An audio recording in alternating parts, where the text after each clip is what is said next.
Hoy, en Más allá de, vamos a hablar sobre la evolución del tamaño del cerebro. Habitualmente, cuando pensamos en la evolución del cerebro, nos imaginamos que los humanos del futuro van a tener grandes cerebros, siguiendo un poco con la línea evolutiva que nos ha precedido. Sin embargo, ¿qué pasaría si en realidad el tamaño del cerebro estuviera empequeñeciendo?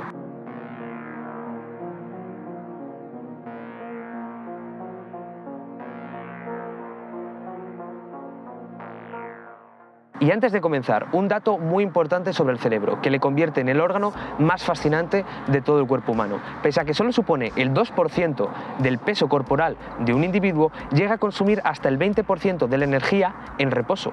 Para comprender la evolución del cerebro y hablar sobre ella, necesitamos manejar una serie de conceptos básicos. El primero, volumen cerebral. Cuando hablamos de volumen cerebral nos referimos al espacio, al volumen que ocupa el cerebro de un individuo o de una especie en particular.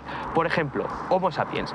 El cerebro promedio de un Homo sapiens se sitúa en torno a los 1.350 centímetros cúbicos, mientras que, por ejemplo, el del chimpancé está solo en los 350.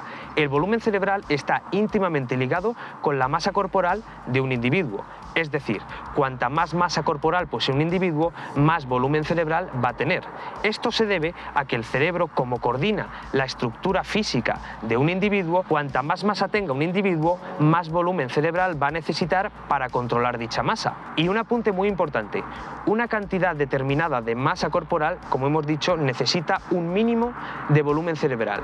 El volumen cerebral que haya a mayores del mínimo que se necesita para esa masa corporal es el que solemos admitir que da cualidades como, por ejemplo, la inteligencia y otro tipo de características fundamentales. Y en relación a esto último que hemos mencionado, importantísimo, el siguiente concepto, el cociente de encefalización.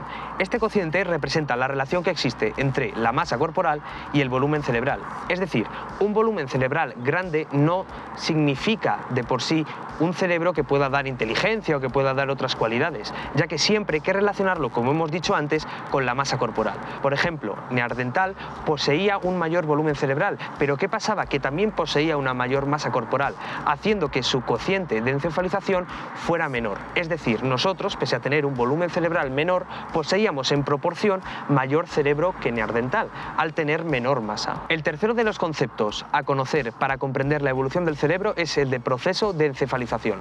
Este proceso se conoce como el camino que ha seguido el ser humano en su historia evolutiva, por el cual, aunque ha aumentado su masa corporal a lo largo de los milenios, también lo ha hecho el cerebro, y además de una forma más rápida. Es decir, el proceso de encefalización viene a decir que cada vez, durante el proceso evolutivo, el ser humano ha ido teniendo un cerebro cada vez más grande en comparación a la masa que también ha ido aumentando. Y una vez sabemos esto, ¿cómo va a evolucionar y cómo va a ser el cerebro de los seres humanos del futuro? Pues bien, como hemos dicho, el mundo cada vez más tecnológico, de mayores estímulos y más complejo, nos hace pensar que el cerebro tendría que ser cada vez más grande y estar mejor dotado. Sin embargo, esto no es así. Se comprueba, y muchos estudios afirman, cómo de hace unos 10.000 años acá se ha venido produciendo un descenso notable en el volumen cerebral de los seres humanos. Las evidencias fósiles y la comparativa con individuos actuales muestran un descenso de en torno a 50 a 100 centímetros cúbicos. Aunque muchas veces el volumen cerebral varía por las poblaciones humanas que analicemos y los propios individuos, sí que parecen indicar los estudios que la comparativa entre las evidencias fósiles y los estudios actuales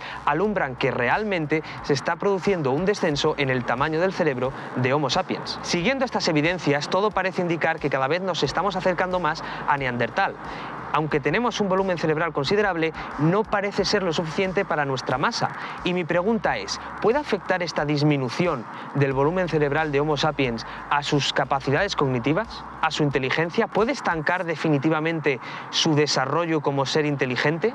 ¿Hemos encontrado quizá la meta de nuestro desarrollo cerebral y probablemente entraremos en una decadencia? Aunque no estamos seguros de esto completamente, lo que sí cuentan los estudios es que, paradójicamente, la razón que nos llevó a aumentar nuestro cerebro y hacerlo más complejo, la socialización, es precisamente la que puede estar llevándolo a empequeñecer.